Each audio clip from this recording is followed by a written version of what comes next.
আপনারা জানেন সন্দেশখালীতে আজকে বা গতকাল এই কাণ্ড করা হয়েছে।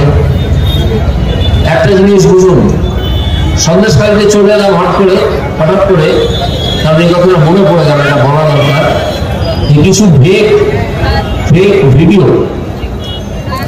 ভিডিও তৈরি করেছে তৃণমূল কংগ্রেস, সেইগুলো ছড়াচ্ছে এটা দেখানোর জন্য যে সন্দেশখালীতে কিছু হয়নি।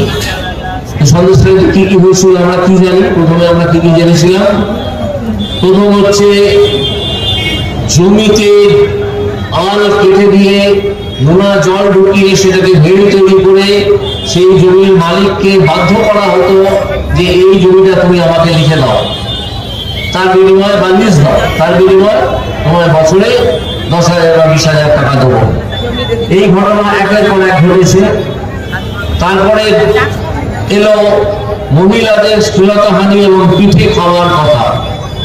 এটা আপনারা নিশ্চয়ই জানেন যে পিঠে কিভাবে তৈরি করার জন্য একটা পরিবারের তরুণী বা যুবতীকে তুলে নিয়ে যেত শাহজাহান বাহিনী এবং তারপর তাদের ক্লাবে এবং তাদের পার্টি অফিসে নিগ্রহ করত। তারপর এলো শাহজাহান বাহিনীর আরো বিভিন্ন দুষ্কৃতির খবর। দেখা গেল বিজেপির 5 জন মানুষকে মেরে ফেলা হয়েছিল পোস্ট পোল ভায়োলেন্স বলে আমরা যাকে জানি। 2021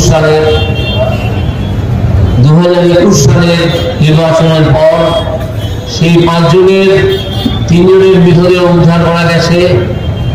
শাহজাহানের নাম সেই এফআইআরে আছে, কিন্তু 2 জনের মৃতদেহ আজও উদ্ধার করা যায়নি। এই যে সব কাজ যা তখন উঠে এলো, আপনারা নিশ্চয়ই টিভিতে দেখেছেন যে বিরাট সংখ্যক মহিলা হাতে লাঠি এবং ঝাঁটা নিয়ে সন্দেশখালী থানার সামনে অভিযান করলেন এবং সেখানে অবস্থান করলেন। আজকে তৃণমূল বলছে যে সব মিথ্যা। 2000 টাকায় লেখাপত্রকে কেনা হয়ে গিয়েছিল। 2000 টাকায় লেখাপত্রকে কেনা হয়েছিল। মমতা ব্যানার্জি, তুমি কত টাকায় বিক্রি হও?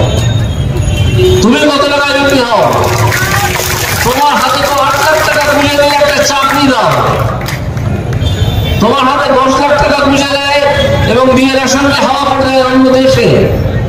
ভারতবর্ষেই থাকে না সে রেশন, তো তোমার 10 লাখ টাকা কেন? তুমি কেয়া শেঠকে নিয়ে মুখে ফুলটিস করো, সেই জন্য মেকআপ করে বেরো। আর একামাত্র গরিব মানুষ লোকের বাড়িতে কাজ করে খায়।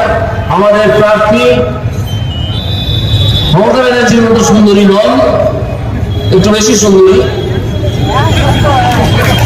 তো সেই জন্য লেখাপত্রকে 2000 টাকায় কেনা যায়। একজন মহিলা সম্বন্ধে কি করে এই উক্তি করতে পারেন তা আমরা ভাবতেও পারি না। মমতা ব্যানার্জি মহিলা তো আমার মনের প্রশ্ন জাগে মাঝে মাঝে।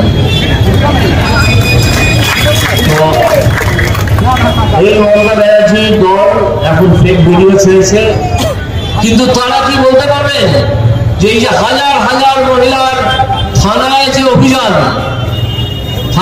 অভিযান, সেই অভিযানে হাজার হাজার যে মহিলা জড়ো হয়েছিলেন সবাই মিথ্যে টাকা নিয়ে গিয়েছিলেন, সবাইকে কিনে নিয়ে যাওয়া হয়েছিল। এটা কি একটা গণরোষ ছিল না? এটা গণরোষ ছিল।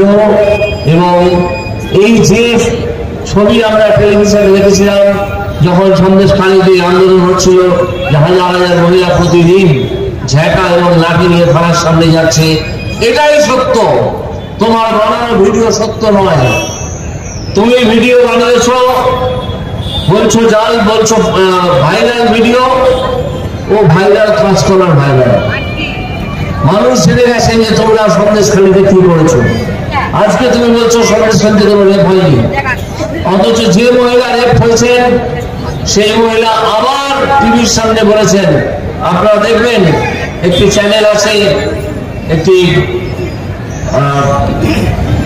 হোয়াটসঅ্যাপ চ্যানেল, এই চ্যানেল আপনি ইউটিউবে পাবেন, ইউটিউব চ্যানেল সেখানে দেখবেন সেই মহিলারা আবার ক্যামেরার সামনে দাঁড়িয়ে বলেছেন যে আমরা যে অভিযোগ করেছি সেই অভিযোগ সম্পূর্ণ সত্যি।